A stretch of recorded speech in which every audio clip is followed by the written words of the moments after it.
Hello everyone, TinaGale back with another process video.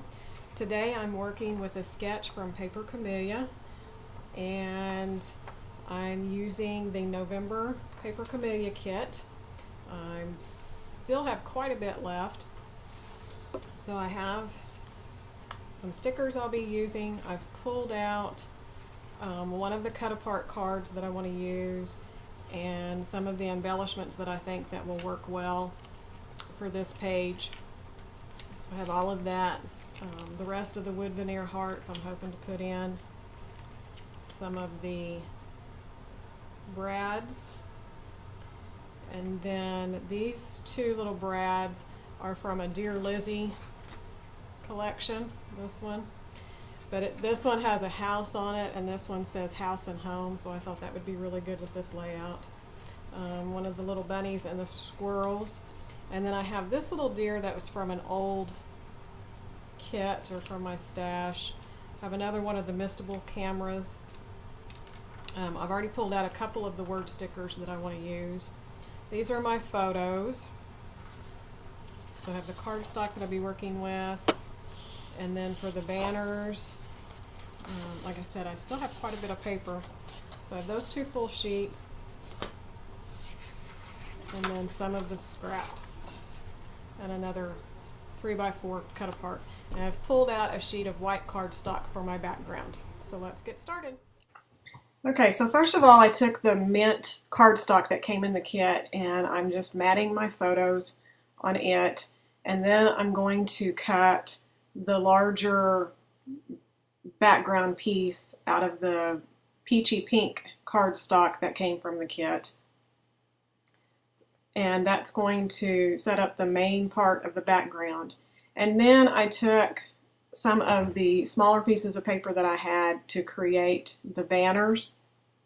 And I was going to cut long strips, and then I decided, well, I didn't really need them because they weren't going to show. So I ended up just cutting shorter ones, and then I will cut those in half and save some more paper. So any way that I can save pretty paper, I usually do. So that's just a shortcut. If you're using paper up and your goal is to, finish it off, which sometimes that fits the bill for me for paper, then feel free to cut the entire strips. But with this kit, since I have two full sheets of pattern paper left, I know that I'm going to get a couple of more layouts, if not more. So I wanted some of each of the other pattern papers. So all I'm doing is just cutting the strips, and I ended up cutting them 1.5 inches wide. I think in the original sketch they're probably closer to 1 3/4 to 2 inches to do the 5, but I really wanted to get more patterned paper on this layout, so I decided to do just a little bit narrower strips. And then that diagonal stripe that's kind of orange, peachy orange, that was actually another one of the 3x4 cut apart cards that I decided to use as one of the strips. So if you have those cut apart sheets and you're like me and you don't really do project life, and so you might not use them all up, don't overlook them for cutting them up and just using them as patterned paper, because it worked really well. So here I am, I just went back and cut them in half, and I kind of cut that part of the video out because you don't really need to see me cutting pattern papers in half or strips of papers.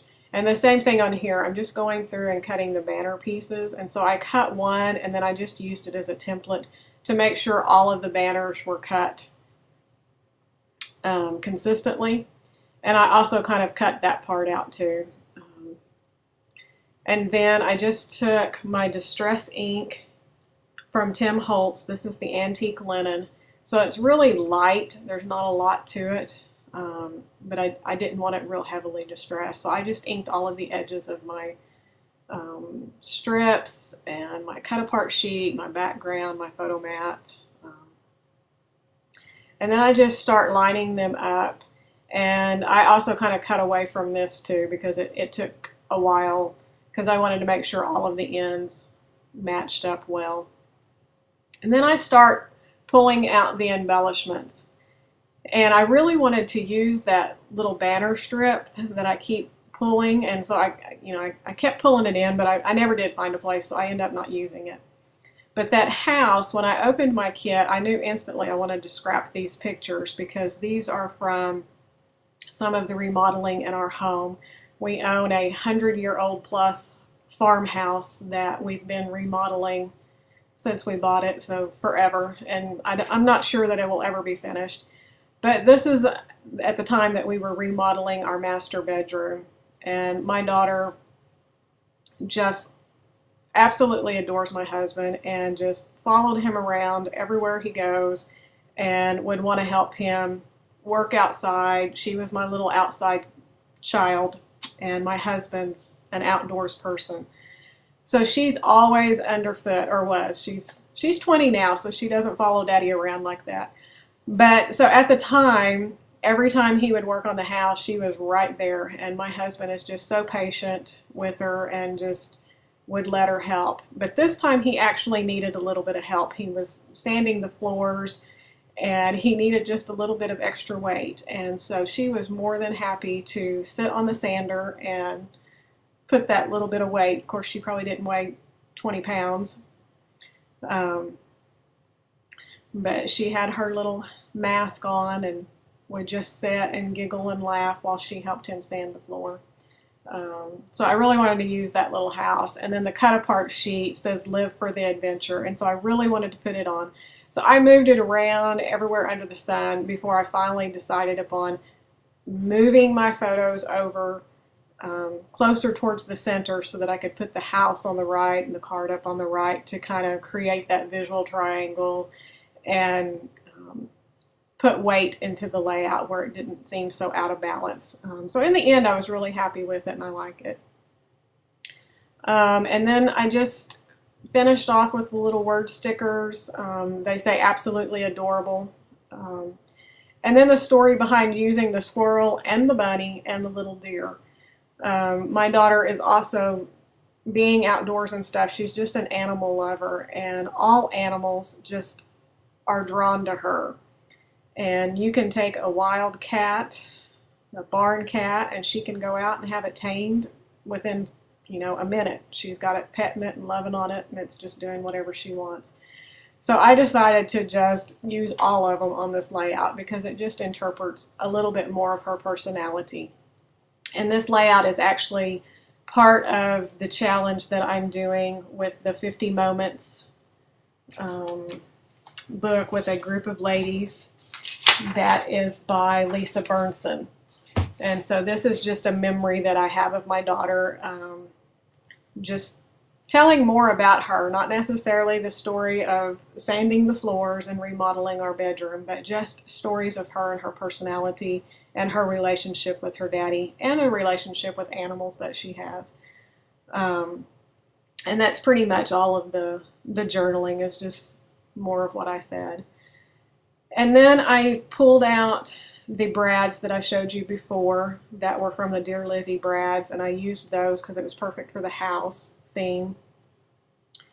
And then I went to pull out my enamel dots because, like I've said before, that's kind of my finishing off, just kind of balance it off. So I just went through and found some of the mint green, teal colored, and some orange, and just scattered those around on the layouts. And I had a little bit of fun with the house and put one kind of like a doorknob, and then I chose a heart up at the top, kind of on the rafter part. And then the rest were just kind of to visually balance stuff off, putting some in the center of the flowers. The little letter stickers that I was finally able to use, haven't used them up till now, but it just says Daddy's Helper. And that's pretty much the layout. I hope you're enjoying these. I'm actually really enjoying doing the process videos now, so I hope you'll subscribe to my YouTube channel, leave me a comment, or click the like button. Here are some still shots of the photos, and I'll have a complete supply list on my blog and also at the bottom of this video when you're on YouTube. So thanks for joining me. I hope you'll be back for another video, and we'll see you next time.